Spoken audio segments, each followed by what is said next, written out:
from the Crypt.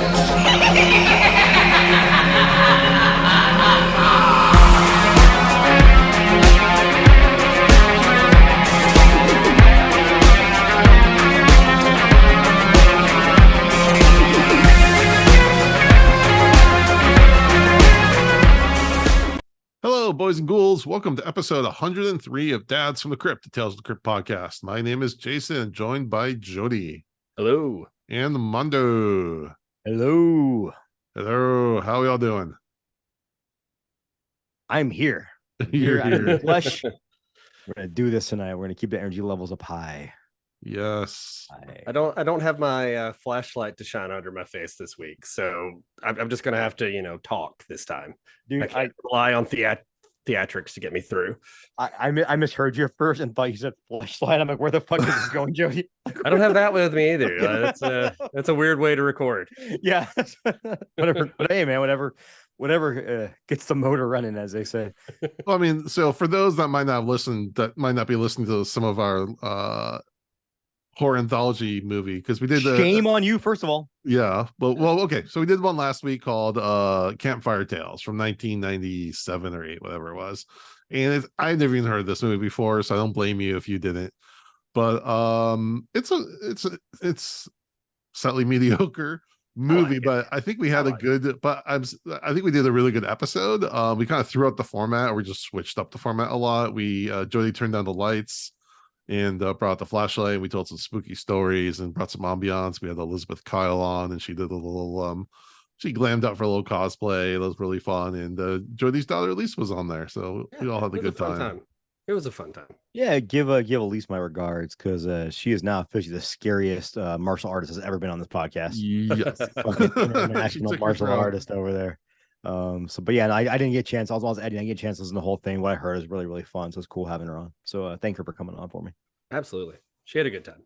And I saw you took her to see Barbie. Yeah. I took my 3 oldest to see Barbie the other day. I really like it. Like I really like it. It's up there in my top movies of the year for sure. So for someone, I'm probably not going to see it till it's on VOD, because I never grew up with like my sister is 6 years older than me, so I never grew up with the whole Barbie fandom, and I don't have any, like, my daughter was never really into Barbies growing up. But I heard there's a lot to sink your teeth into for pretty much anyone that goes see it, unless you're just a misogynistic piece of shit. Right. Looking at you, Mr. Benjamin Shapiro. So I heard there's a lot for anybody can go and enjoy and sink their teeth into, and the reviews have been great that are coming out from it, which is really cool. No, I went in there with pretty high hopes, mainly because of Greta Gerwig being the director, and she and her partner were the writers of it too. So I like her. I like what she puts out there. And it's a really weird movie. Like, it's a lot weirder than I expected. Like, with the way that they have like these 2 worlds. They have the real world and the Barbie world, and the characters in the Barbie world move the way that they would if a kid was playing with them. Like, I was laughing. There's one state, like, all the Barbies are talking to each other, and they're just walking around going, "Hi Barbie, hi Barbie, hi Ken, hi Ken, hi Barbie." And I'm thinking of like watching my daughter play, and it's just characters just saying cool. Hi, Right. and it's really neat with that. And then there's a lot of messaging in there too about women and men and patriarchy and feminism, but it's not like this movie doesn't hate men. Like, you'd have to be a super fragile dude to walk out of there like, this movie hates me. No, you watch that's pretty much how Ben Shapiro talks, like, all day long. He made like a 45-minute video like Ben Shapiro destroys the Barbie movie. That's something a grown man needs to do, make a 45-minute video explaining why you didn't like the Barbie movie. That's just like someone who's healthy mentally adjusted, right? Yeah. But there was a lot of good stuff to sink your teeth into. Lots of good discussions with my kids later. Like, the whole thing about the patriarchy there is it harms everybody, men and women. We all don't do better under that system. And, it's kind of the whole, like, you can be who you want to be. And if you don't know who that is, that's cool too. Like, it's fine to not know who you want to be and to be on that journey of discovery. Like, I think there's something in there that I think most people could enjoy. Yeah, I might try to go see it this weekend. I liked It's it a lot. interesting because the people I see kind of rallying against it are the ones who like really need to take that message from the movie. Oh yeah, Yeah. no, 100%. And- Always. That's and always they're- how it works. Yeah, and they're classic examples of people who were or who are hurt by the patriarchy and by toxic masculinity because they can't watch a movie like this and pull something out of it. You know, Yeah, I mean, just the fact that some men are afraid to walk into this movie shows how the patriarchy is bad for all of us. Like, we should be able to go watch a Barbie movie without being like, what if somebody sees me and challenges my masculinity? It's okay, fine, dude. Like, can I come state on. though why I don't want to go see it alone? It's the same reason why I'm not going to go watch a Disney movie alone. So Totally for some fair. reason, I don't care if someone thinks of me. I just like I equate Barbie with a children's movie, and I don't want someone to think I'm trying to steal their child Sure. when I'm there. Yeah, Mm. no, hey, I think as aware men, it complicates things for us sometimes where you're like, I'm just walking down the road. Oh, look, there's a lady walking down the road. I better not come across as a rapist because I need to move or stop or do something. And it's the same thing. I get don't want to nervous. go into this area with children because I don't want to come off as a creep. Yeah. I get nervous. I'm thinking like, damn it, I have to go. I think I told you guys a story when I followed the woman back to her hotel room because we Mhm. basically had the exact same hotel. Like I've never been more uncomfortable. Like I somehow think I made her more uncomfortable from my uncomfortableness. I'm like, I don't know. I don't know what to do like in this situation, I'm but so sorry. we're on the same floor. Like, yeah, my room's over there. It's so I was at my vet's office with the drama that's been going on with my dog, and Mhm. I was picking her up. The receptionist had a female had a really cool tattoo sleeve up top. It's Chucky and like the box with the child's play box, and then Oh, went cool. down to a scene from The Exorcist, and on the hand was the actual iconic silhouette. Oh, And cool. I was like, oh man, I really love your tattoos. That's awesome. I love the horror sleeve. And she was kind of like, oh, okay, thanks. And I was like, oh no, she probably thinks I'm hitting on her. Like, god damn it. Like, Yeah. I wish I really just want to talk to you about the horror sleeve. I also don't want to come off as creepy, but that's so cool. Like, I also you always feel when I'm somewhere with my daughter, like my daughter was with me, I could have that Mhm. conversation and Sure, it'd be somehow sure. way less. But in this is the sad reality of what women go through. And I mean, I'm not saying this is like, oh my God, look how hard I have it. No, I'm No. saying like this is the world we have built for ourselves, men, and we need to try to fix it. No, and so yeah, everything you just said right there means you'll find things to enjoy in the Barbie movie. Yes. Okay. Yeah, and just to complete my left-wing movie watching this weekend, the same day I watched Barbie, my kids back home wanted to watch the new Little Mermaid, the one where a black actress plays Ariel. And you know what? It was also good. I liked it, and it's set in the Caribbean. So well, they're not all white people in the Caribbean. Actually, most Right. people aren't white in the Caribbean. It makes perfect sense. The casting was great. She's great. That actress who they have playing Little Mermaid, she is fantastic.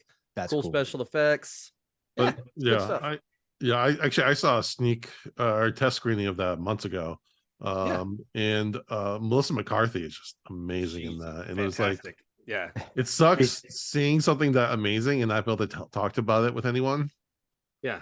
Jason had to Jason just straight being the one upper. Like it's cool you saw that recently, Jody, but I saw that months ago. Like it's already old news at this point for Hollywood elite like me. Yeah. I'm totally I saw part of the Hollywood preview. elite. Yeah, For sure. Jason drinking that baby blood to stay young looking, you know. Isn't everyone who lives whatever. in LA part of the movie industry? I mean, that's Yeah. part of it. We're right? all on LA, strike right now. We're Pasadena, not all working. that. Like, yeah. Yeah. I mean, I don't work in Hollywood, but I'm on strike with Solidarity anyways. So Sure. Yeah.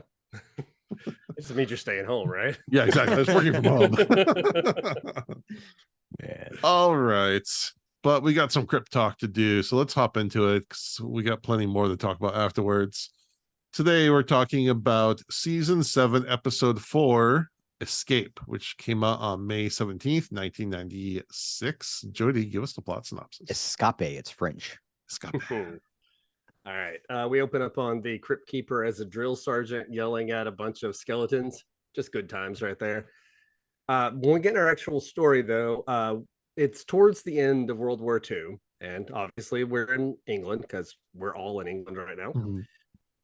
There's a group of Germans that are running from the Allies after an escape attempt, and several of them are shot. And we find out that one of those men, named Luger, he gets captured and taken to the Havenhurst POW camp in England.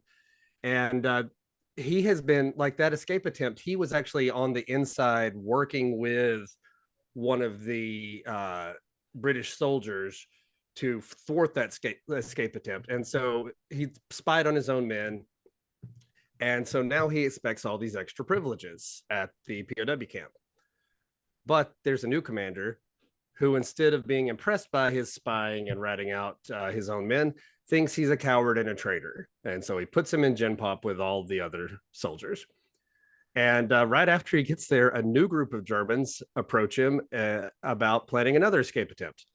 Which, I mean, if dude just got caught again on escape attempt and then they're like, hey, he's the guy, that seems dumb. But yeah, right. Like if you, it's kind of like, no, actually, no, because in the corporate world, you can be a CEO and tank a company, and another company's like, yeah, come tank our company too. It's totally fine. Like, do it again. So he's put to work building coffins for British soldiers. And one of the German men, a man named Albert Fry, says that they're alike because they're both perfectly happy staying at the camp with and having all the privileges there. They don't really want to escape. And while all this is going on, one of the men who Luger had betrayed in the previous attempt is brought to the camp hospital, and Luger's afraid of being exposed. And so Luger goes to the major to report about this current attempt, thinking it will get him some favor with him, but the major doesn't care. And we find out he specifically asked for that wounded soldier to be transported there because he hates Luger and he wants his secret revealed that he's a traitor. And so to get revenge on the major, Luger tells a woman aid worker that the major is violating the Geneva Convention. And that never goes anywhere. Like, that's just mentioned, and that's pretty much that. The men continue to plot their escape, and they're going to go through these tunnels under the camp. And Luger keeps telling Fry, who's kind of following him around, that he doesn't want his help. And while they're in the tunnels, Luger punches Fry and knocks him out. And then he climbs up into the hospital ward to kill the injured soldier, but is ambushed by one of the guards. And before the guard can shoot him, though, Fry reappears and knocks the guard out. Everybody here gets knocked out super easy. One punch, bam, they're down. But then they get over it pretty quick, too. So Luger holds a pillow over the injured soldier's face until he thinks he's dead. But then the soldier jumps up and hits him in the face with a pan. And Luger slits that man's throat, and he and Fry run back in the tunnels. But the man isn't completely dead and crawls across the floor to the window where he writes Luger's name in blood on the window. And the men who had previously been planning their escape attempt see the writing while they're out there in the yard. And so I guess they know something. They know from that guy. You can say they saw the writing on the wall. Oh. Luger's still like in the tunnels, and he spies on the major as the soldier tells him about this guy getting murdered. And then the major's taking a call, and he tells the soldier who's reporting to him that a general is coming to the camp soon, and he doesn't want the general to see all the coffins, and orders the soldier to get rid of them. So Luger and Fry run through the tunnels until they come to a truck filled with all those coffins, and they hide inside one of them together. And after driving for a while, the soldier dumps all the coffins on the ground in a field and drives away, leaving Luger and Fry free. And when Luger comes out of the coffin, though, he finds that the major is standing there with a gun, and the major shoots him in the leg. And then Luger yells that he's been set up. We find out exactly how much he's been set up because Fry then joins the general, who addresses him as Lieutenant Forsyth. He's been on the inside the whole time working with the major. Dun, dun, dun. And then the major tells Luger that the call he received was actually a call telling him that the war was over and all the other prisoners will soon be set free. And then he shoots Luger and kills him out in the field. The end. All right. Mondo, what'd you think of this episode? I didn't dislike this one. I actually liked a lot of pieces, a lot of pieces in it. A couple of things. The Geneva Convention line was funny because imagine a Nazi complaining about the Geneva Convention. Yeah. I'm just saying, like, those kooky Germans and the kooky Nazis and their Geneva Conventions. A couple odd things about this, but they never bring that up again. They talk about how they might be able to get the nurse to help them, but that plot point kind of just goes away. So I wonder if that's something that got cut out in the final edit of this, or that maybe they had plans for it. So again, this is we talked about a couple episodes ago, and the one with the stupid writers and Murder She Wrote episode, about how like this plan was so convoluted because everything had to fall in place. Well, a lot of things had to fall in place here too, but it makes sense because you had this guy Fry who was kind of orchestrating the whole thing, Right. and he was making sure like the plot progressed the way he wanted the plot to progress. So that actually made a lot of sense. And yeah, that's a good point, because I was confused why he like still saved him from the other gunman or whatever. Yeah, because that's not how it, because at the end of the day, I mean, it was the lieutenant, it's his show, right? Right. He wants this guy to die in a very specific manner. And it's kind of like one of those movies, like, I want him, but bring him to me alive. And it was kind of one of those situations. But yeah, the weirdness of it comes in that, again, it's a Tales episode with no horror. It's a movie escape plot, which actually I like those kind of things, but I kind of want more horror for my Tales from the Crypt. The acting I thought was really, really well done. I don't think, and this is not a knock on the episode. This is me being a grump when it comes to certain movies. I do hate like when you have all these Germans together in the barracks and they're speaking English. Right. Yeah. And it's also kind of weird. It's a POW camp. They have a lot of freedom. They just have maps everywhere. Like, well, yeah, they're letting like a relief worker who's a woman just like free roaming with them. Yeah, and just like, talking to the and I don't know. Maybe I mean, I was never a POW, but it's kind of like German summer camp. Like they're all in like a thing together, and they're all hanging out and looking at stuff. Yeah, I wasn't sure if that's real. It doesn't seem real to me. Did you guys ever watch Parks and Rec? No. There's an episode based on everyone has to pick a country and to represent, and that's who they're going to kind of role play as a country.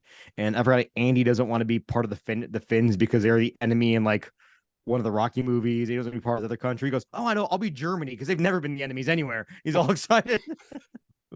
But I do think it's kind of odd that you have this character Luger, who I don't know if they're trying to set him up. He obviously is not a good person, right? But I couldn't kind of tell if they're trying to set him up to be the protagonist, which is really odd because I don't want to root for a Nazi, but they're also very careful. Never say the word Nazi. Yeah. And but they do show the I forgot what they call it, the eagle with the wings. They do show that, which is a very prominent Nazi symbol. So I thought that's kind of odd because there was really no, I mean, the protagonists are the Allies, right? They're the good guys, at least. They're the good guys, at least, but they're also kind of. I feel like if you wanted to, you could have just brought this guy up in war crimes, just killed him. Like, I don't think you would have had to go with this whole plot. But well, that's the irony in that. Yeah, it's like what the last man to die in the war, and yada yada. Yeah, I did like that twist. I actually did really, really enjoy that twist. Very reminiscent of Yellow, obviously. Yeah, Yellow and All Quiet on the Western Front. Yeah, if you guys seen the new one, the remake? No. It's good. It's long, but it's really good. Cool. Yeah. So yeah, I would say it's for season 7, it's been one of the brighter spots in my opinion. Yeah, Jody. Yeah, I'm right there with Mondo. I was telling Jason before we ever started recording, I'm like, I have really low expectations going into every one of these episodes right now. And this one actually, was a pleasant surprise. Like, I thought it was well made. There are several plot lines that if I think about it too hard, I'm like, this just kind of gets dropped. Like the whole thing about him being a traitor and like it being revealed to the other men. It doesn't matter. Like the guy riding Luger in blood, like none of that matters because in the end, like the major's the one who kills him. Like if it rewrites in my brain, if he had been revealed to be a traitor, but he didn't know that the men knew and he went back among the men and the men somehow got revenge. Okay, I could see that. Like that could lead somewhere. But overall, though, loose ends aside, I thought it was a pretty good episode. I like the twist at the end. It's not the most like surprising twist ever, but I still thought it was well executed. Good acting all around. I like the World War II set. Like there had to be at least a little budget here because the whole like period setting, like it looked really good. Yeah, I'm assuming like in England, just because they've made so many World War II movies, that they just have like those sets and those props of those vehicles just kind of like in the warehouse whenever they need it. Either way, it's a good looking episode, particularly, like I said, for season 7. So yeah, a bright spot in the middle of this season, I think. Yeah, I really thought they were going to kind of end it when he tried to kill the the other German soldier. I thought that was going to be the impetus for the lieutenant killing him, like, and that way he gets rid of 2 Nazis at once, which I don't think anyone's ever complained about. So yeah, it was kind of surprising how that plot line just kind of really didn't go anywhere. It just didn't go anywhere. Yeah. Yeah, I mean, anytime a movie or a TV show, whatever, ends with a Nazi dying, I'm like, okay, that wasn't a waste of time. I dig it. I do think that, yeah, there's a lot of things happening in the middle of the episode that don't really come of anything. I think that's just because they were trying to stretch out for time, is what that kind of smells like to me. Because this was an Alan Gillibrand episode, and I think they're just like, okay, we've got a good beginning, we got a good ending. We just need to stretch out a little bit, so they put in the relief worker and some things to maybe give the audience some false hope or something. Okay, I do have to take it back. So it did make sense that he killed the guy. It didn't. That line did make more sense than I think it did, because the reason they went in the tunnels not to escape initially, but for the sole purpose of killing that guy. Yep. When they killed him, then they decided to escape because they thought that they found the dead body and were pulling everybody out of the barracks. So yeah, it actually does make sense, because that's what forced them to try the escape attempt, which got him killed at the end. So I guess that plot line did make sense, because you had to have a catalyst for Luger to want to go in the tunnels, and have another catalyst for him to now want to escape after he was saying, I don't think we're going to be able to escape. Right. Yeah. All that made sense. It's more just the other people finding out that he's the traitor. Or whatever. Gotcha. Like, none of that went anywhere. Wouldn't it be great if Luger was played by former WCW World Heavyweight Champion Lex Luger? Yes. He looks so out of place, especially if he's just wearing like his spandex trunks the whole time and just walking around jacked as fuck. Like just completely out of place in the episode. I will say though, so the guy who played Luger, Martin Kemp, he had some very nice blue eyes. Like he was kind of captivating in that sense. He was in Waxwork 2. Which is an underrated movie, I will say. Waxwork and Waxwork 2. I love those. Fun. I've seen the first one. I haven't seen the second one. The second one's lots of fun too. Yeah, okay. Definitely worth watching. The first one's a better overall horror movie. The second one, they kind of went a little bit wackier with it, but it's it's fun as hell. It's kind of like Night of the Demons and Night of the Demons 2. Like, Night of the Demons 2 is definitely wackier, but like when you make a movie like Waxwork, you can't come back with the same movie. You got to go more over the top in the second. Got to get bigger, sillier. He's also in many episodes of EastEnders. I think that show's been redone a couple different times. So he was on like 200 plus episodes of the original or whatever. Who was he in Waxwork 2? You have to look it up. I don't have. Never mind. Sorry about it. So this episode, I think, yeah, von Frankenstein, now that you say it. Okay. Yeah, I remember that role. Okay, so this was directed by Peter MacDonald, who also directed Rambo 3 and Never Ending Story 3. So he's got a thing for third movies. He's also like assistant director on many, many, many movies, like Kubrick movies, everything. Nice. Okay, the Albert Fry, Lieutenant Forsyth character, Nickolas Grace. He's in a lot of British stuff, but recently he was in Killing Eve. As far as actors go, the guy who played the Major Nicholson, Roy, it's either Dotrice, he has a huge career. You've definitely seen this guy if you don't know it. So he was actually in the Tales From The Crypt 70s movie, the Wish You Were Here Monkey Paw episode. He was like the friend or lawyer or whatever. So it's interesting. I think he's probably the only actor who was in both the movie and in the series, at least that we've encountered so far. He played Amadeus's father in Amadeus. He was in The Beauty of the Beast, the TV show. He was in Suburban Commando, which made me go in the whole rabbit hole in that movie. He was in Hellboy 2. He was in Game of Thrones. He was actually a POW in World War II. Oh, wow. Wow. Yeah, so he really knows what he's talking about. Here's an interesting little IMDb trivia on this guy. He was entered in the Guinness Books of World Records for his voice work on the audiobook versions of George R. R. Martin's Game of Thrones. The project was cited as having the greatest number of characters, 224, voiced by a single person in an audiobook. Wow, that's crazy. His audiobooks for the first 5 books of the series, A Song of Fire and Ice, have a combined running time approximately 201 hours. Jeez. Yeah, my dad's a big audiobook guy, and he listened to all of those, so he's probably heard this narration, but he said the hardest thing for listening those on audiobook in particular is just keeping up, because there are so many characters. Like, you feel like you need like a chart. What's interesting when you listen to audiobook and they have like a man trying to do like the male and the female voices and like everything. Because I remember the first time I listened to before I read Da Vinci Code, I listened to an audiobook. Yeah. And they had one guy doing all the French accents, the American accents, and the woman.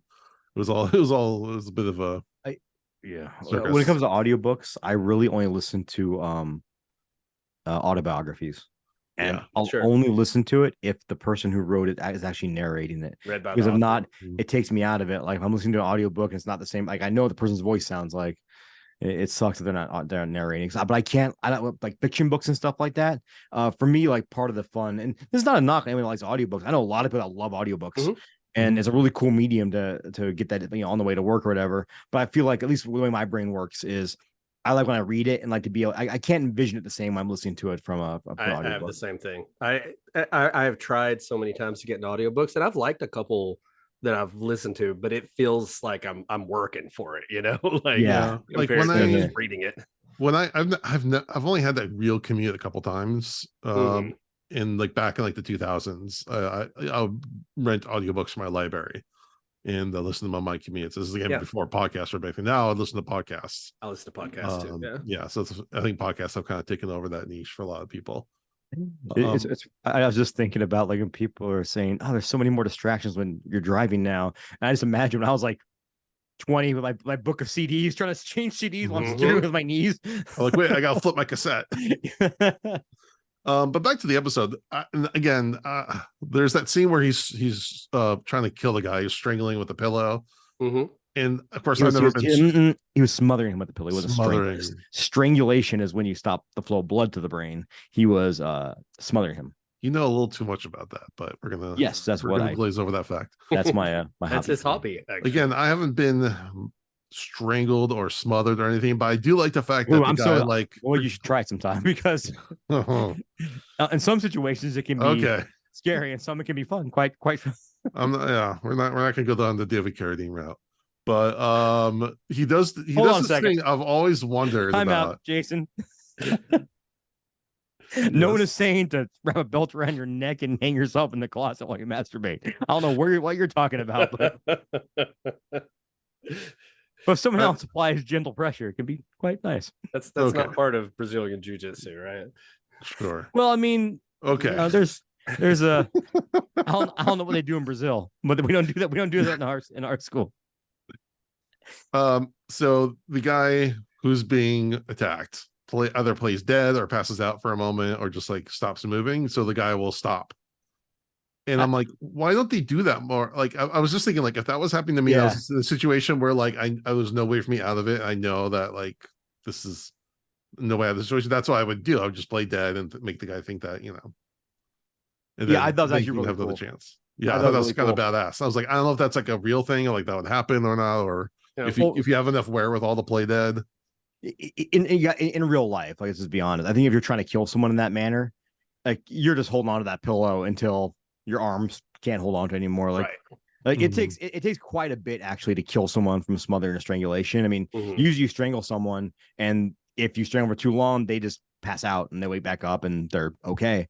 You got to hold that on, like you got to hold it on for a long time actually. To kill this is all like movie stuff, but I like that was a little jump scare a little bit. No, me too. I thought it was actually really well done because that was very smart. I wasn't expecting that.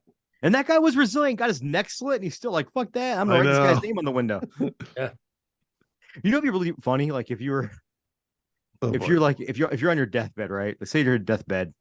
Like if I'm ever on my deathbed, I'm dying or whatever, I'm gonna cut my hand open and just write some random person's name on the window. Like I'm just gonna look in the phone book, or I don't know what's gonna be around at that time, and just like write some random person's name, like I don't know, like my optometrist's name. Someday a police officer is going to be knocking on my doors like, why did Mondo write Jody with blood on his deathbed? There's so many Jodys out there. I'd write his full name. That's a lot. But I want to write like Dr. I don't know. I don't have a top. Just write somebody who you didn't like some boss you had like 30 years before. Like, but I think then though, like then cops actually have to actually look into it, and it might make sense. If you just wrote like your optometrist's name, it's so much funnier because like the cops are like, why the fuck did he write? And like, then you might just ruin this average person. No, you wouldn't ruin their life, but the guy's like, why do you write my name in blood on the windows? He was dying, and it's a good thing. Maybe it's someone you liked. Yeah. It's I not mean, always a I bad could draw thing. hard at the end. Yeah. I don't know. But wouldn't that be just crazy just to write some random person's name in blood? I think Norm Macdonald used to talk about that. He used to talk about if you commit suicide, just write a suicide note and blame like some random person, like blame your garbage man. I killed myself because Bob the garbage man did a shitty job or something. I will say one of my biggest stressors in life is the garbage, is making sure the garbage is out. Why? Why is that such a stressor? I mean, when you have this many kids, if that doesn't happen, your whole week's going to be a shit show. okay. I mean, I have 2 garbage cans. That's what they give us, and 2 big ones, right? And it's Monday, so I know it goes out tomorrow. So all that happens, we're done recording here. I just sorry, inside baseball, we're recording on a Monday. I'm just gonna go downstairs. Downstairs, I'm just gonna take them out. It's not like it's. See, if you live out in the country like me, we don't have garbage pickup out here, so I have to load it up and haul it all to the dump, which I hate doing. Because if I don't have a truck, like if you had a truck, it's no big deal. You just throw it on the back of the truck. But I have to throw it in the back of the van. And so if you got a leaky bag, you could stink up your car for a long time. It's a problem. I want garbage pickup out here. That actually sucks. Like you also just dump in your neighbor's yard. Like fuck it. Like just our worst neighbor's getting ready to move. So maybe I'll just start throwing my trash in her yard. There you go. Just find like a church that doesn't let gay people in, just fucking dump it in there because they're garbage anyways. They'll just the rest of the garbage that goes there. Like the people just have you ever been in the South, or are there churches that let gay people in the South? I don't know, but like no one even noticed because the garbage would just belong there. Like, oh, that's just oh, I thought that was Stan. Like, no, that's that's the bag of garbage. All right, Jody, give us a comic comparison. All right, so this came from The Vault of Horror, number 16, September 1950. A big issue for the TV show. Werewolf Concerto came from this one, and oh shoot, there was one other one that I really liked, but I can't remember what it was. If I think of it later, I'll tell you. But the story and art for this one, pretty cool here, was both by Al Feldstein. And I'm not used to seeing his name on the art side of things. Al Feldstein is kind of one of the big guys there at EC. He writes a lot of the stuff with Bill Gaines, but this time he actually did the art too. And it's good art. I really like some of the like dramatic poses with the cool lighting. In this one, hang on, I pulled up that issue. Fitting Punishment came from this one, which is one of my favorite episodes. Yeah. Oh, nice. But so this is set in a regular prison, and the guy's name is still Luger. It's Pete Luger this time. I don't know why he has that German name, but yeah, I'm wondering if that's where Al and Gil got the idea to set it in World War II. Because this is not at all a World War II story. It's just a prison story. So. Luger once ran a nationwide crime syndicate, and the other prisoners who work with him, and they work making bricks in this brickyard. They all hate him, I guess maybe because he was one of the higher ups. But one day Luger sees a hearse, and it's transporting out somebody who had been executed. And he comes up with the idea that he is going to try to hide in a coffin. And so when the hearse leaves, he'll just go out with the hearse. And so he volunteers to work in the morgue where nobody wants to work. And it's a pretty cushy job. Everybody else is down there making bricks, and he's just hanging out in the air-conditioned place with some dead bodies. But there's a panel when he's looking outside. He's like, haha, suckers. Look at them carrying all the bricks. Absolutely, there's a panel like that. Yeah, there's a panel like that. So he's got him a desk job, basically. And so he is working there, and then he finds out about this scheduled execution that's going to happen in a couple days. And he gets one of these men who used to work under him to come, and he says, I'm going to hide in this coffin, and I want you to follow the hearse. And once it gets to this point, you're going to overtake it, and then I'll be free. And so after this man is executed, Luger hides the body somewhere and then hides himself in the coffin. And the guards come in looking for Luger, and they're like, oh, I guess he must have gone to get lunch. Again, these prisons are really loose. Like they're like, oh, where is this guy? Probably getting lunch. Okay. But they say, oh, well, this lazy guy didn't even nail down the coffin lid. So they nail down the lid, and he's in there, and you see the little like thought bubble pop out where he's like, oh, I'm just about there. They're going to let me free. But the whole time we don't know what the guys who are making the bricks are actually building, and they don't know either. They're just making bricks. We found out in the end, though, that what they have been building this whole time is a crematorium. And so rather than being loaded up onto the hearse, Luger in his coffin is loaded into the crematorium with the flames, and then the doors are shut. Honestly, really good comic. Like I really liked this one. It was a cool twist. This whole thing about the bricks the whole time just kind of built up to that ending. It was, it's a bit predictable, but it was still good. It was still good. It's Tales, so there's going to be a twist at the end, but the crematorium at the end being what gets him. There's a lot of things that could have gotten him. The men hated him, the guards didn't like him, but I thought it was a good comic. It had its own thing going. I like the art style is very clean, which is nice. Oh yeah, if this is like your first episode, that'd be a really good twist. Oh yeah, absolutely. Yeah, but it was set in a prison. Like if you're setting, you can't have a crematorium in a World War II themed episode if you're going, because you're going to direction that we shouldn't be going to. True. That's bad. That's bad. How many prisons actually have crematoriums though? Like, I'm guessing that actually really not all that common to execute and then cremate people. Well, there was a part in the comic where they're saying that they have a week for a family member to claim them. If not, they just get sent to some generic graveyard. Like the Potter's Field, where they just so everybody. So I think that might be why the people that aren't claimed. That's probably what they have. I'm just wondering. I'm just wondering if that's a real thing, like that prison possibly. Maybe. All right. Now, we gotta do our episode rating. What do you guys rate this episode? Jody. It may be some season 7 bias here, but I feel like this is like a 3. I've been going back and forth between 3.5, but I think I'm probably going to land on 3 because some of those loose ends, but not a bad episode at all. Like just a decent, good episode. I liked it. Mondo.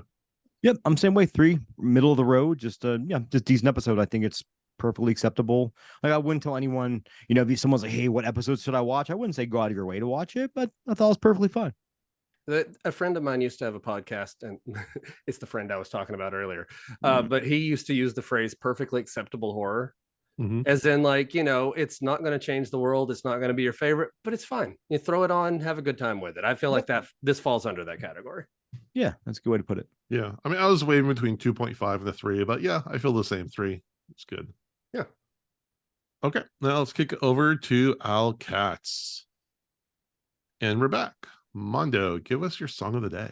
So I don't have a song. I have just someone who I want to bring attention to as a really, really cool artist on YouTube. Well, he has a band. His band is called Plan Left, but the creator's name is Dennis Pauna. That's a DENIS PAUNA. And I'd highly recommend everyone kind of go check this guy out. He's a super talented musician from Croatia, I think. But he does really cool mashups. He'll do like, what if Typo Negative wrote Never Gonna Give You Up? A recent one he did that I thought was amazing is what if Motorhead wrote Cowboys from Hell? He did like, what if Motorhead wrote Kill 'Em All? Some other ones, what if Alice in Chains wrote Paranoid? What if Typo Negative wrote The Sound of Silence? I don't even know what song that is, to be honest with you. Or like he does Simon and Garfunkel. Yeah. Okay.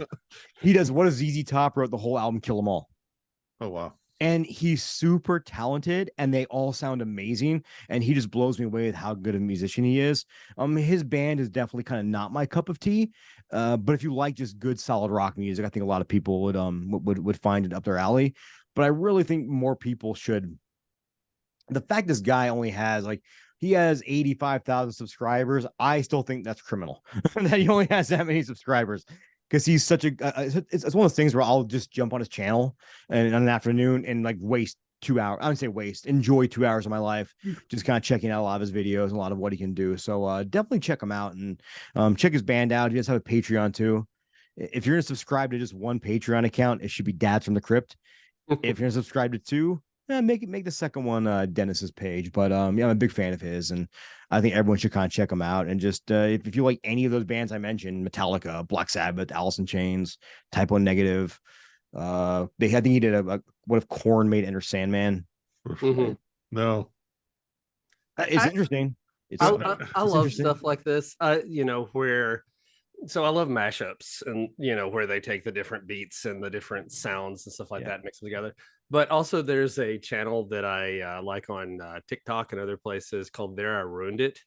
Yes, I've seen that. Yeah. He Is that uses the AI one. He uses some AI Oh, sometimes. I hate it Sometimes, so much. well, yeah, but where else are you going to hear Johnny Cash go, I'm a Barbie girl No, okay. in a Barbie world I was teeing wrapped up. in plastic. You know, it's fun. I was teeing up to go on a rant because that is like that hurts my soul. Why? It's just fun. I'm a big Johnny Cash fan. Like That's fine. my whole life, Fine. my dad liked Johnny Cash. I don't know. It just seems so manipulative. Like if you want to get an impersonator to do it, okay, fine. That's someone giving the performance. But here's what I would say: they're doing it for fun, and they're not doing it to. They're not trying to sell it and try to act like it was really Johnny Cash. Right? They're very open to what they're doing. I mean, it's literally called "I Ruined It." Yeah, which is a very important. I think when the people are going to use AI for even artwork, I think it's very important that people are very upfront right away saying, I made this using AI. Like, this is not, and if they do that, to me, I have less of an issue with it than when like studios want to use AI likenesses of actors to put them in movies against their will. Yeah, this is knowing that playing, like knowing that that's the origin, Jody, from the I Ruined It channel, that makes me a little bit less mad about it. Yeah, Every time it pops up on my feed, I'm like, ugh. No, there I Ruined It is it's just for fun. It's just so that you can go, well, that's nuts. I heard Johnny Cash sing Barbie Girl. Like my sister sent that to me because she knows I like that song. Because it's off of Folsom Prison Blues. Yeah. Like, yeah, she knows I like that song. She sent that to me. It's like, oh, my kids love singing this. And I'm like, there's another piece to it too. And real fast before I get to that piece, one thing about Dennis, though, I think he plays all the instruments himself. Cool. And he writes the songs from scratch. Like one of my favorite ones, if I'm a metalhead, obviously, is if the band Death wrote Beat It. And I'm like, holy shit, he's such a good musician. It blows me away. I just want to bring that up. He's not using AI or doing I shouldn't say he's doing mashups. He's writing all this music himself. He's that's the kind of thing I can writing himself. What he's doing is what he's doing is a lot better than what I'm talking about. I like when people play with things like that. Play with genre, play with style, play with like what if a different band did their style on this song? Like I enjoy those kind of like thought exercises, you know. And I've heard a lot of them that are very, very just poorly done. This guy is fucking great. And Jason, to your point, so you said your sister sent it to you and her kids are singing it, right? But kind of the good part about this is if that exposes her kids to Johnny Cash, like that's a net positive at the end of the day. Yeah, it is. Or just play Johnny Cash. That's how I got into it. But we come from a different era, dude. Like I know. This is my just old man rant. But how many of us got into Johnny Cash like when we were kids versus when he did all of his stuff as an old man too? Oh, it was funny. I got into old man Johnny Cash is what made me listen to young man Johnny Cash. Yes, no, I was listening like A Boy Named Sue, like when I was a kid, and my father used to play that for us. Again, Jason having the one up, like. No, I'll totally admit the first time I remember the exact first time I heard Up. There was just like on the NPR or something like that, or Sound Eclectic. And it was like a transcendent moment of like, okay, that's cool. This is just someone just because I love the original and someone just made it even better. It was just transcendent. Yeah, I really got into Johnny Cash because of the song Hurt. Yeah. And I'll be honest, I do not like the original version. I'm by no means a Nine Inch Nails fan. That is not just not my thing. And I think even Trent Reznor would probably argue that Johnny Cash did it better. And that's not a knock on for people that are fans of Nine Inch Nails. That's not a knock on them at all. He took that song though and owned it like it was his. Johnny Cash knew how to like sing that song with the right amount of pain in it. Like well, Trent Reznor, an old man who's been through his life. Yeah, Trent Reznor said in an interview he felt like someone stole his girlfriend. But he knew it was better for her. Hey man, imagine like I get goosebumps just thinking about like if I wrote a song and then Johnny Cash covered it. Like I get like holy shit. Like I couldn't even imagine what that would feel like. Speaking of covers too, Amigo the Devil have talked about several times on here, has a really cool covers and B-side album where he does a Taylor Swift song on there, I think. No, it's Taylor Swift, like What If He Cheated or something? Before He Cheats? Before He Cheats? Is that the name of the song? That's a Carrie Underwood song. Yeah, Carrie Underwood. Carrie Underwood, that's who he does. Yeah. Carrie Underwood. But then he also does this I'm installing for time here. This makes for great radio as I look it up. Don't you always love it when we're Googling live while we're recording? You know, though, like I respect it more. I respect when podcasts I listen to do it, because if you listen to that podcast and you're like screaming at the radio, like because you're naming the movie and they're not getting it, and they Google and get it, and you're like, thank you. That's why I do the spreadsheets with all the actors and the characters' names. I hate that people do that. Everyone loves your spreadsheets, and I'm not saying that facetiously. I mean that really. Nope. Oh, he does a cover of Delilah and turns it into like this, and turns it into this minor key, like creepy fucking song about like murder, about stalking someone, basically. Yeah, and it's so good. And what's another that called? That's called Amigo the Devil. The album's called Covers, Demos, Live Versions, and B-Sides. I'll send. I can't send it to you because you're on that Spotify. I'm on Apple Music. All right, I can look that up. And another band, the band Ghost, who let's fucking not talk about what they become. They become a teeny bopper band. Fucking god damn it. You know what? When your band plays live and 70% of you playing live is you fucking talking on stage, get the fuck out of here. Go back to being a cool fucking band that sounds like Blue Oyster Cult. You fucking jerk off. But I digress. The first time I saw them play live was at the Roxy on their first tour in the US, which is called the 13 Dates of Doom, and they ended the set with a minor key version of the Beatles' "Here Comes the Sun." Mm-hmm. And holy shit, it's awesome good. Yeah, fucking amazing. I love a good live cover. If a band does a good cover, like it can be something, really special, because you get to hear it from a different perspective. Like I really like the album from Cake. You remember Cake? Oh, I love Cake. I Will Survive. Yeah, I love it. That's a great I loved them when I was in high school. I just want to drop Jason. I love Cake. I love Cake. But they have an album that's B-sides and rarities, and they do a bunch of covers on there, including like a Barry White song, and it's fun. I love it a lot. Yeah. Like it's one of my favorite of their albums. Mondo, here's one for you. I saw late 90s. I saw Jerry Cantrell open for Metallica. I was at that show in Vegas. Yeah, no, I was at the Gorge with Days of the New. With Days of the New, yeah. Shelf in the room. Yes, so the Gorge is like this like big amphitheater that leads down to this huge canyon. Oh, dude, a comedian I love, Chad Daniels, on his podcast was talking about they did a comedy show there, and he was talking about how much he loved the venue. It's beautiful. It sounds amazing. Yeah. So just as the sun was setting, Jerry Cantrell did a great cover of Eclipse and Brain Damage from Pink Floyd. Oh, that's awesome. That's freaking awesome. I don't remember if they did it down here. So when they did it in Vegas too, it was kind of a cool venue because it got kicked out of its original venue, and they did it at Cashman Field, which is our AAA baseball stadium. And it was just outdoors and a crazy atmosphere, and one of those happy accident that ended up being outside. Yeah, that's awesome. It's a good outdoor tour. Yeah, I remember we slept outside to get right up front, right on the rail. And that happened, the shit I could not do in my old age. Now I just cozy on in and be like, I just get a seat somewhere. All right, Jody, give us some horror news. All right, so I gotta start us off. We're having fun here, but I gotta start us off with some sad news, just because it needs to be mentioned. Paul Rubin, known for being Pee Wee Herman and being in the Buffy the Vampire movie, passed away today at the age of 70 from cancer, which is very sad because as a kid, Pee Wee was huge in my life. That was our demographic. Man, I loved Pee Wee's Playhouse. It probably influenced my sense of humor in ways I don't even understand, Because no one understood that show. No, I loved it. Wackiness and the wackiness of it, the craziness, the secret word and yelling, and I loved it. I loved it so much. I remember my dad not liking the show because it was just ridiculous, but it was something special. And it's sad that he's gone because he. If you ever go back, here's my recommendation for everybody.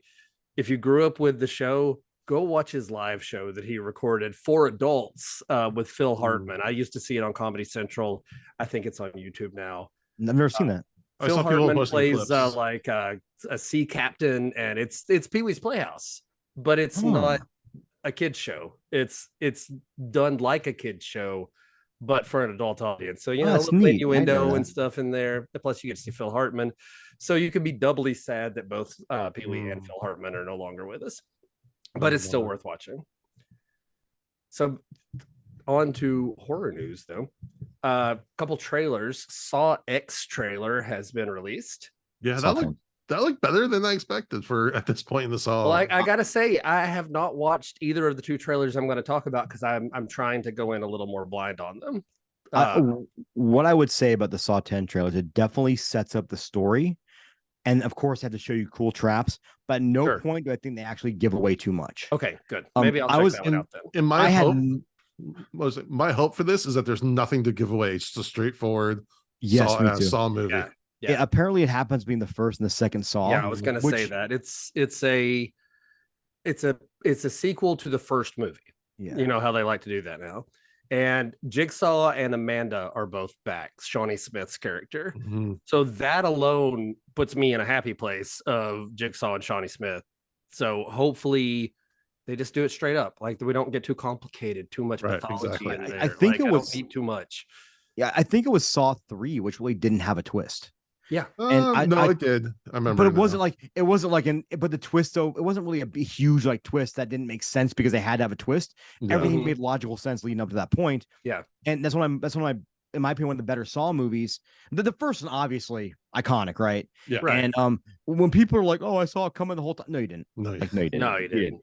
You didn't. Like maybe you did if you watch it now, but I saw that movie in the theater and it first came out. Like no one saw that coming. Everyone freaked out. I remember thinking like, they go so far out of their way in that movie to kind of prove the dead bodies. Spoiler alert for anybody who hasn't seen Saw, which came out 18 years ago, but they go out of their way, or 20 years ago. 20 years ago, I know. But they go out of their way to try to make you believe that there's like zero. They even like speculate in the movie that that might be him, and then they quickly like do everything in their power to squash that. But I really liked though how the third one was just more straightforward. Like I'm with Jody. I don't need a crazy twist at the end. I agree, because all that happens is I think when I watch a movie like that, I'm just thinking, what's the twist going to be? I have to think what the twist is going to be. But no, I just give me a good movie. And as a guy who walked in that trailer with zero hopes, this is coming from a man that watched Jigsaw in the fucking theater thanks to Movie Pass. God, that was a waste of my time and no money that I didn't spend. This looks good. I'm actually really excited for it. Good. Well, then I'm hopeful because I just want it to be straightforward. Like I don't need all the complications that it got in the later years. Going back to the beginning or after the first movie makes me hopeful. Yeah. But speaking of trailers that are sequels to the first movie, the Exorcist Believer trailer has dropped. Yes. Have you guys seen that? Sequel to the first movie, directed by David Gordon Green, the man who brought us Halloween 2018. Yay! Halloween Ends. Okay. Halloween Kills. Okay. Halloween Ends. We got on tape. Got on tape. Sorry, no, Jason, cut that. I'm making a reel of that, Jody. I'm gonna somehow edit this on the episode to where it says Halloween. Quit this podcast. Halloween Kill Ends. Yay. No. And then I'm gonna cut Jason saying I like cake and Halloween Ends. All right. So in this movie, Ellen Burstyn reprises her role as Chris McNeil. So again, we're very much in David Gordon Green's wheelhouse of doing a sequel to the first movie in a series and bringing back one of the original actors. I don't know. Right. I don't know because it's David Gordon Green. If he goes 2018, okay, yes, I'm in for this. If he goes Halloween Ends, he has proven he can make a good movie. He has also proven he can make a terrible movie, and I don't know which one he's going to make this time. Watched the trailer. The end of the trailer has some very, very genuinely creepy imagery. Okay. I would say is I recommend not watching the trailer for that alone, because if I kind of wish now I don't know if I'm going to watch, to be honest. I'm probably going to wait for reviews on this one, but I'd like to walk in blind and see that imagery just blind, because that's why I've been avoiding it. Really creepy. But leading up to that point, the trailer was like, what are you guys doing? I don't know if that imagery felt very trailery, like the way they cut that. seemed like very much this is something cool for the trailer. So I don't know if I think I know what you're talking about. Yeah. I don't know if that will exactly, but so I remember reading about that they were going to show it during Oppenheimer, but not release it online yet. And then I went to see Oppenheimer with my wife, and I completely forgot that they might show that trailer. And the way the trailer starts is looks like a pretty like your standard possession kind of movie. And then I completely forgot that there was an Exorcist thing. And then there's a point where the tubular bells come in, like just like for a little snippet, and that was cool. Very subtle to it, which I thought was really cool. Yeah. It was just a little key. I was like, oh shit. But then I remembered, oh wait, my wife is sitting with me who hates horror movies. It's a trailer. And then as it ramped up, she just curled up into a ball and started crying. Oh, she had a full-on panic attack during this. I put my arm around her. Trailer. And she was like putting her hands over her ears. She was like, why are they showing this? Jason has her face like prying her eyes open. Watch it. No, watch it. For going in blind and just kind of experiencing that and then experiencing my wife's terror, I was like, okay, I'm kind of into it. But I will say that like I kind of don't. It's rare. I don't like judging a movie based off a trailer like that nowadays, because I know it's not David Gordon Green making the trailer. It's marketing people 100%. Trying to make it as hype as possible. And it's kind of like if you watch some of those trailers, even from like the 90s or early 2000s, which are like in your face, extreme sports kind of style trailers, and the movie's nothing like that. It could be something like that. Like I think the key to do an Exorcist sequel well is subtlety. And this trailer did not look subtle at all. Well, again, for the first half of the trailer, you don't know that's what it is. So I'm the second half, it's like here's the entire movie in 45 seconds. Yeah, and that's what I'm saying. If anybody out there is thinking about watching The Exorcist, I'd say go in blind. Luckily, my memory's terrible, and I'll forget all of this by the time the movie comes out. Yeah, but, my thing is, I want this to be good, and I know David Gordon Green can make a good movie. He can make a really good movie, but his track record is real spotty for me at this point. It's hard. It's hard though. Like they always, it's kind of thing. You're only as good as the same football. You're only good as your last win. You're only as good as the last movie you made. I think the studios have faith in him. So we'll see. Obviously, yeah. All right. Other horror news. This is for all your physical media collectors. Scream Factory is putting out 4K collector's editions of Pumpkinhead. The Blob 1988 version. They did that. No, they did not the collector's edition, not the 4K. Oh, sorry. No, they did the regular Blu-ray because that's one I bought last year. I have it too. Yes, I just bought the steelbook. Not to one up you guys, but I got Shawnee Smith to autograph mine. Well, back to the one up again. That's what we're doing tonight. Like, this is just every time, no matter what I say, Jason's got something to one up me here. Jason, are you 100 coins because you're a one upper? Oh, nice. I just thought I'm pretty proud of that one. Like other 4K collector's editions. Here's my shit. Night of the Demons is getting a 4K. Dude, 1 and 2. 1 and 2. 2's not going to be a 4K. It will be a regular one, but it's still collector's edition. Also, part 3, which is bad, but also, I love the series, so like. I'm gonna when I go to pre-order all this, I'm gonna be torn on that third one. Like it's gonna be in the cart for sure. I don't know if it's making checkout, but it'll be in the cart. Yeah, absolutely. Motel Hell is getting a 4K. And yes. Creep Show. I don't know if I mentioned this before or not, but either way, lots of cool 4Ks coming from Scream Factory. And I don't know who is releasing this one, but there's a 25th anniversary limited edition 4K steelbook for Halloween H2O coming out on September 26th, which of Halloween sequels, probably in the top 3 for me, 3 or 4. Wow. H2O solid. It's Resurrection. It's a good movie. It's a lot better than I remembered it. I watched it not too long ago. It's got a lot of flaws. It was also the first Halloween movie I saw in the theater, so it definitely holds.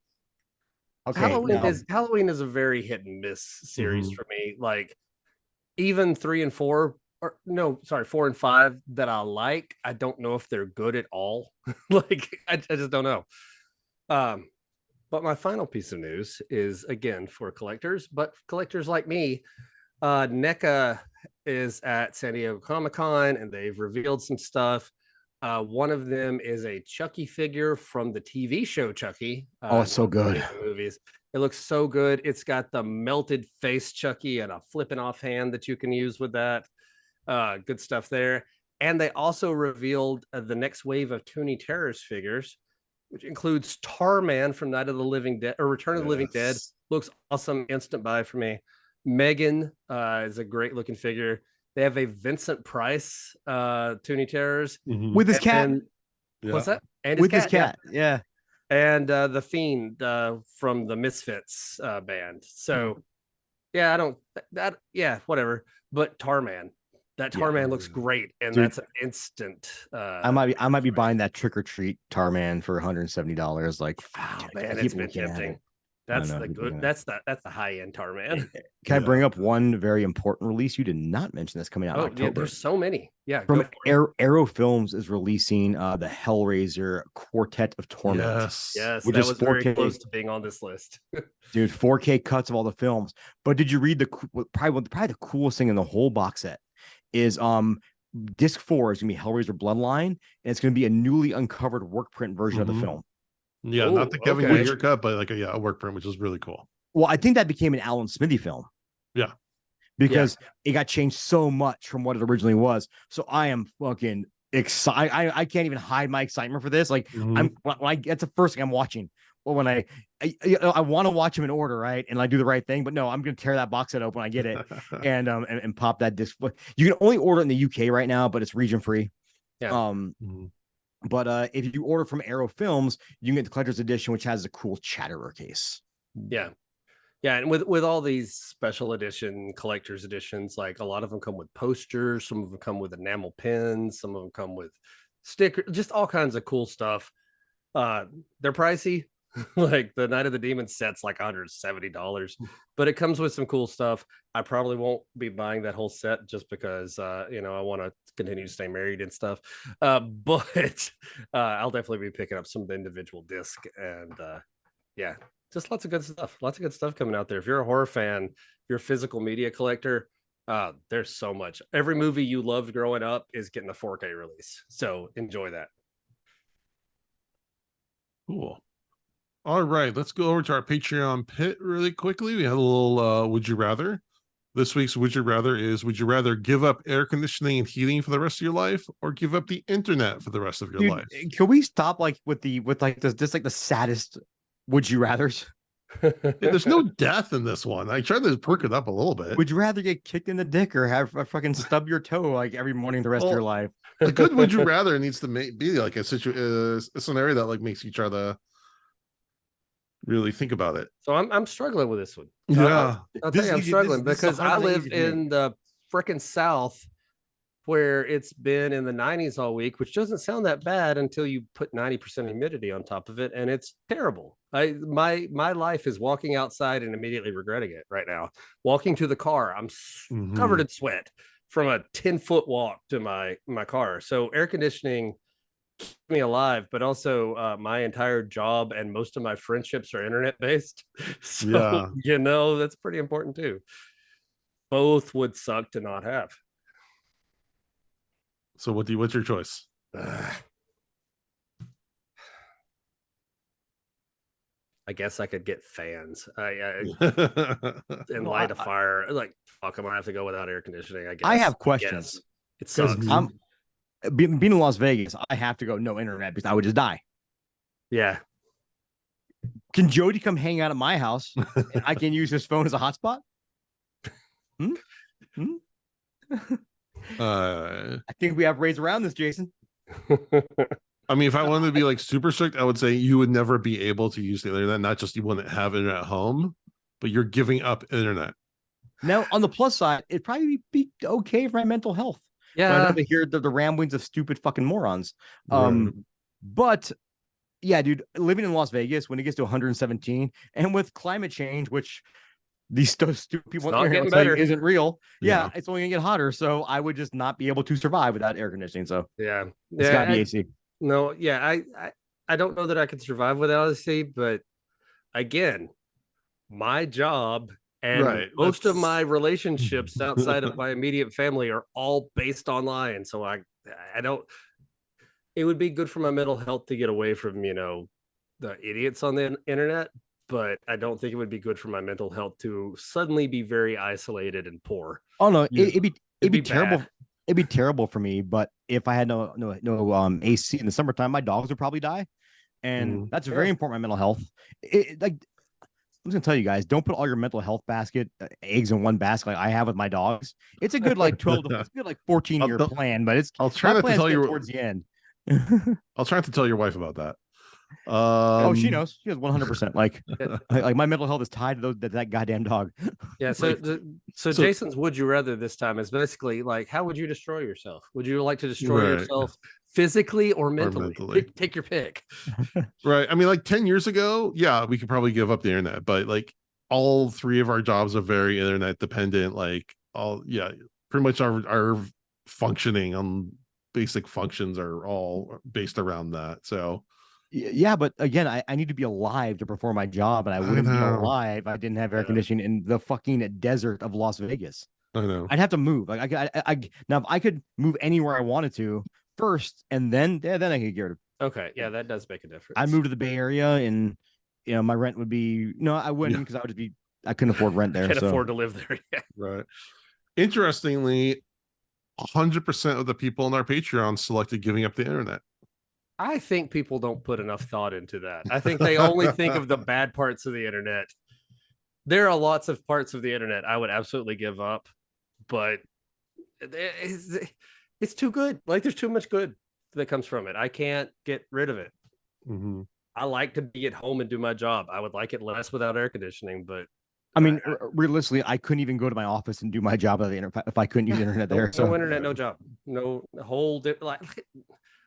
I live out here. Like I'd have to like start, doing physical labor of some sort. I don't want to do that shit. Like I like sitting in my desk. There are, when I was growing up, I always thought, man, how nice would it be just to fucking just do physical labor for a living.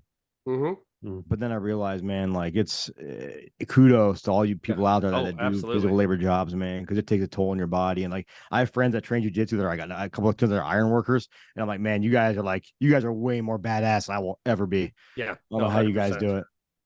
No, I've had that thought too. The desk jockey's fantasy of being like, wouldn't it be nice if my job ended at 5 o'clock and I just spent all day lifting stuff and moving things? And then I think about how much I hate doing that. And no, I don't want to do that. I actually worked at UPS for like 3 months, loading package cars, and I absolutely loved the work. The work was fun.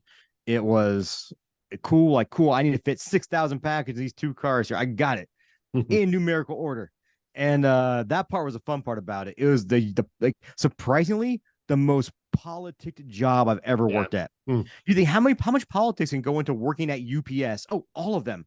Because if you're a driver or you load the cars, you're union. If you're a supervisor or above, you're non-union. So it's a constant battle between union and non-union trying to be pieces of shit to each other. Yeah, I used to work in a stockroom, and like the stockroom part of things, totally fine. I had a terrible boss though, and it ruined it for me. So it's amazing how a terrible boss can immediately make your job suck. Oh yeah. Yeah. All right. And then to wrap things up, we're going to do some dad advice. I have an announcement that I am getting my first tattoo in 1 week. And yes, it is going to be I don't know why that was like, I was like, ooh, what is it? Yeah, you knew this. We've already talked about this. Yeah. I know. It is going to be a version of the Crypt Keeper. Very excited, very nervous, but I think it'll be fun. So I asked Mondo to give me some advice on tattoo prep and tattoo aftercare, etc. So Mondo. So the first thing we all tell Jason is make sure you eat a meal before you go in there. Very important before you go get a tattoo. And the Jason's response is, do I look like I've ever missed a meal? Well done, sir. Well done. No, but for anybody out there thinking about getting a tattoo, first of all, that shit is legit forever unless you get it removed. Fun fact, getting a tattoo removed, which I've not done, my wife has, is like 10 times more painful than an actual tattoo. Mm-hmm. That's what I've heard. Like, I'm gonna get this one on my left arm removed eventually because I got when I was younger in a garage, and I don't hate it, but that's like prime real estate. Now that I have this awesome artist, I want to get more stuff done in there. Right. That's the other piece to it too, is like you have to make a choice. Are you going to have like little shit all over the place, or are you going to have like pieces that are cohesive and go together? There's no right or wrong answer. There really isn't. Like, it's whatever you prefer. But if you're thinking about getting a tattoo, the most important thing I can tell you is also find an artist you jive with and whose work you like. It's in Vegas all the time. People see signs for $20 tattoo, home of $30 tattoo.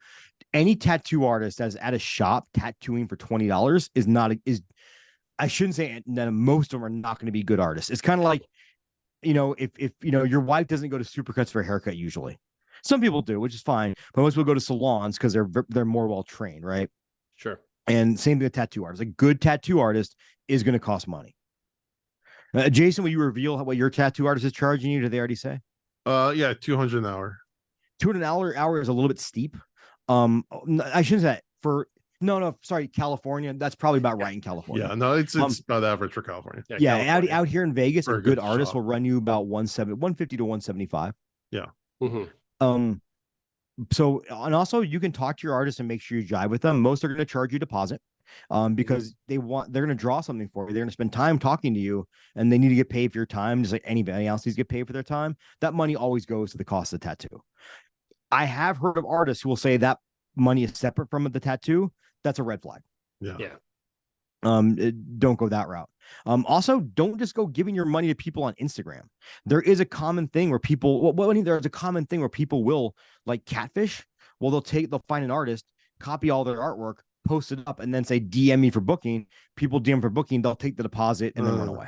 So that is a thing there. So it's okay to ask for references. It's okay to ask what shop they work in. Any good artist is going to have that just readily available, probably as an email template issued off to you. No big deal. But before you go for your first tattoo, make sure you're hydrated.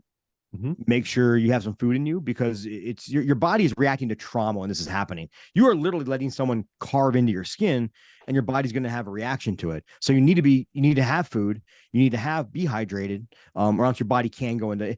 I'm not trying to scare people saying go into shock. It can go into mild cases of shock, or people have fainted from tattoos or whatnot. When you're in the tattoo, communicate to your tattoo artist if you need to take a break.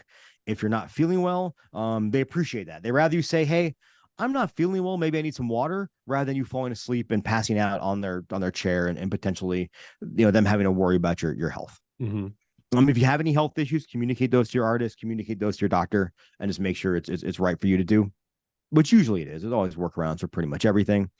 Don't drink beforehand. A lot of people think they're going to get shit-faced and go get tattoo. A, most tattoo artists will not tattoo if you've been drinking, because you're making bad decisions. But B, alcohol also thins your blood. Right. So you'll bleed all over the fucking place, and that's not good for anybody. And lastly, for aftercare, just listen to your artist. Every tattoo artist is going to have a little bit different way they tell you to do aftercare. Some like using the Sanoderm, which is like the fake skin. Some artists like using, like mine prefers wet healing, which is very simply just washing it and keeping it clean using Dial soap. When I say Dial, like fragrance-free soap, for us, the dye-free soap, because again, you're cleaning a large open wound that you don't want to get shit in. And then using lotion every now and again. Also, a big common thing you see with people when they get their first tattoo is putting too much lotion on it. Thin layer of lotion, blot off the excess with a soft towel, because you don't want to clog your pores, because again, you have a wound that's trying to heal and needs oxygen to heal. And then and the other thing and this is kind of the tough one, is like, especially if you get like an invisible place like your arm, you want to go show this sucker off, right? Keep it covered up for the first however long the artist tells you, because exposure to the sun and stuff like that can legit damage it. After the fact, guess what, Jason? On that calf, you put sunscreen on that calf. You don't want this work you spent this cool thing you spent all this money on to get faded in the sun and all that stuff. And it's gonna hurt. I'm not one of those guys that tells you tattoos don't hurt. No, they hurt because you have someone taking a needle and stabbing into your body over and over and over again. So it's gonna hurt. Just be prepared for that. Like, don't think it won't. Some artists will tell you can use numbing creams. Those do exist out there. A lot of artists are not a fan of those, because what can happen is your endorphins don't kick in the way they're supposed to, and then when the cream wears off, suddenly everything hurts way more than it should. But I will say, I'm going to say it hurts. Don't get me wrong. Like, there's every tattoo I've gotten in here. Like, if people haven't seen my tattoos, I'm going to take my shirt off mid episode here. You can see my chest one, my pinhead, my goat, my burning church in the middle. But they that's a lot of hours of work, a shitload of hours of work there. And you will come to a point you're thinking, why the fuck am I doing this? like this is so stupid. Why am I letting this person do this to my body? And then the healing process can be a pain in the ass because it's going to get itchy. It's going to hurt. It's going to get annoying. Like I'm a side sleeper and a chest sleeper. Guess what I couldn't do for every single one of these tattoos while they're healing. And then, and the one on my back, which you can kind of see, that sucked too, because I couldn't lay on my back or put my back. Like I just set my office chair sideways and all weird. So, there's pluses and minuses to everything. So I'm saying there are things you're going to go through in the healing process. It's not all roses, but the end result's fucking awesome. And I think worth it. And especially when you're getting cool artwork put in your body, especially when it's by an artist that you like and respect and you trust. And I think that's some of the coolest things is that like I have art on my body that no one else will have. Obviously anyone can have a pinhead, but like this goat he designed, I can't, it's weird. I'm looking at myself, but this goat he designed, custom for me. And then like I have a Beyond tattoo on my thigh, which I'm not going to get up and show you guys. I can, like, it's not like you can't. I don't know if you can see it without me having to like, yeah, I'm not gonna show you. I'll just stand in my chair and possibly you'll see me fall over. It'll be a Final Destination scene in my house. And then the next episode will be Jody and Jason deciding who's next and how do we. And Tony Todd will just pop up to give you guys the rules of death. I mean, getting Tony Todd on our podcast would really be a good get. So I got for numbers for that part of it. But he wouldn't really be Tony Todd. He'd be the mortician from Final Destination. So sure. And he'd be in character the whole time, and you wouldn't invite him. He would just pop in, like you'd just be chilling, like the Zoom would just pop up, and there's the mortician from Final Destination, talking all mysterious the whole time, not really telling us anything, really cryptic. Yeah. But Jason, you're gonna have a great time with it. It's gonna be fine. Like, again, just talk to your artist. Realistically, guys, all the advice I'm giving you is talk to your artist. Tell your artist, hey, I've never done this before. I have questions, and when you're done, if you have questions, ask questions. Because they're more than happy to answer to you. And you're probably going to, Jason, I bet you're going to get their phone number and you're going to have their email or something like that. Yeah, no, we were texting. Yeah. If you have a question in 2 days, text them. They also have a vested interest in your tattoo coming out great because they don't want you going to their shop and getting a tattoo and then not being happy with it. And then like, what are you going to do? You're going to blast them on social media or whatever. It doesn't look good on them. They want your tattoo to look great. They want you to be happy with what you put in your body for the rest of your life. All right. Well, thank you. So, any other thing about getting a tattoo, just I wouldn't just fucking go do it. Just don't get something you think you're gonna regret. And here's the other piece I'll tell you too is like for any youngsters listening out there, you're gonna have your parents be like, "Man, don't get that tattoo. You'll regret it for the rest of your life." You know what? Like, I don't love this one on my arm here. I don't love that one I got. But you know what? Like, I know where I was when I got it.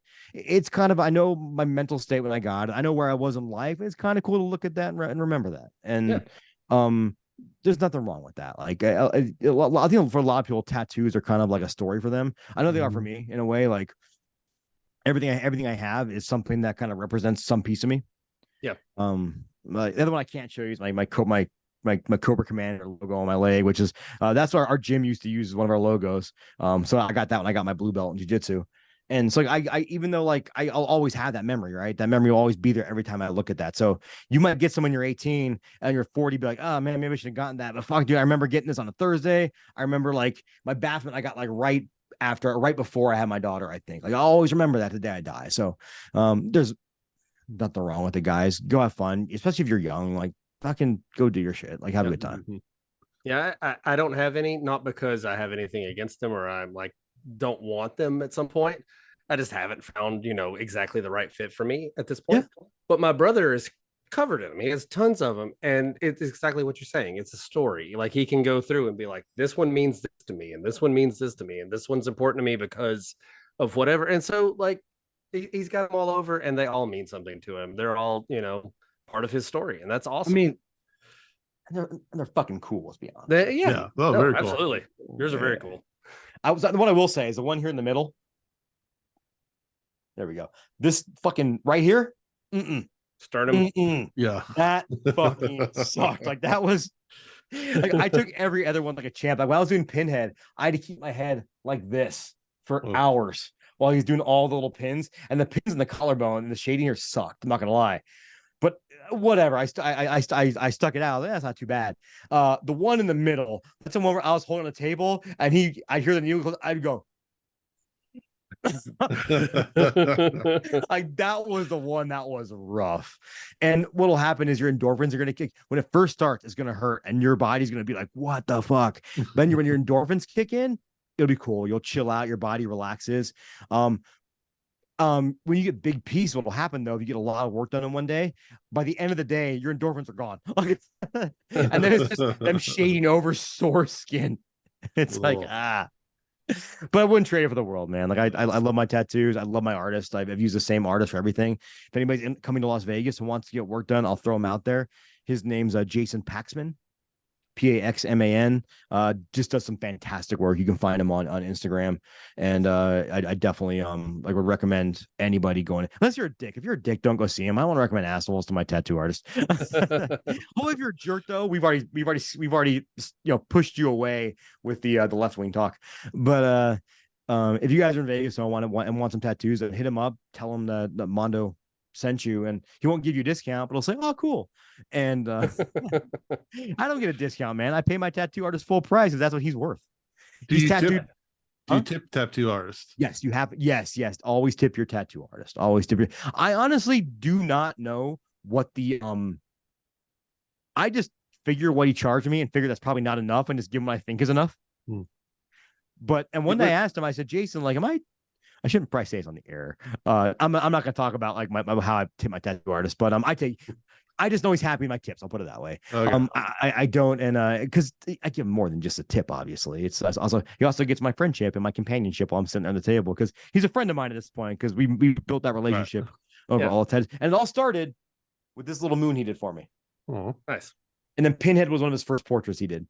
Nice. But a great artist. And he's tattooed my wife at this point. He's tattooed my daughter. He's tattooed all three of my sister-in-laws. He's tattooed my mother-in-law. Like he's tattooed like everyone in my family. Like so it's really cool. But we got a little piece of Jason in us.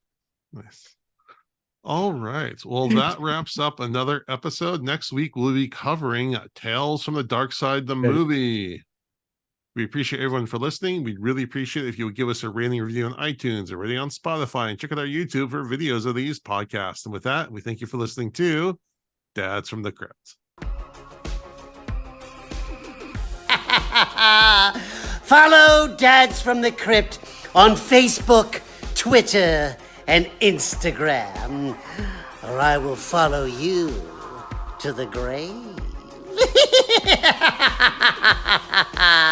No, seriously, you really should watch.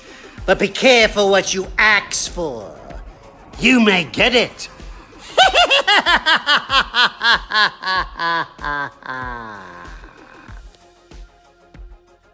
It's better than a big piece of Jason in you. I just rolled right past that. I said it and wasn't even going to react to it, and then Jody started giggling. So Jody started laughing. I was stuck in it because I knew you had another comment, and I just didn't know what was coming. I didn't think of the follow up though until I saw you laughing at that. I thought the follow up. I was like, damn it.